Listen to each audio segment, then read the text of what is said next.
Tere! Räägime, mida teha, kui kukkumine on lõppenud vigastusega. Kergema trauma korral, näiteks väike põrutus või väänamine, saad ennast kodus ise aidata. Kõige olulisem on anda vigastatud kehaosale rahu. Lamades või istudes tõsta vigastatud jäse südamest kõrgemale ja pane sinna peale külma. Sügavkülmikust võetud eseme korral pane selle ja naha vahele rätik, et vältida külmakahjustust. Apteegis saad kasulikku nõu, kuidas valu või turset ravida ja vigastatud kehaosa toestada. Võid julgelt apteekrilt küsida, millist valuvaigistit või sidet kasutada. Kui trauma on tõsisem, käsi ei liigu või ei saa jalale toetuda, või valu ja turse on oodatust tugevam, või sul on olnud pea- või kaelatrauma, siis pöördu kohe traumapunkti või kutsu kiirabi numbril 112.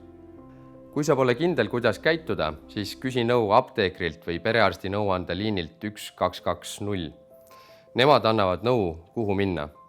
Pea meeles, kergema trauma korral saad end aidata ise ja abi saad apteekrilt. Kui sa pole kindel, mida teha, helista 1220. Kui trauma on tõsine, siis pöördu traumapunkti või kutsu kiirabi. Igale tervisemurele on õige koht.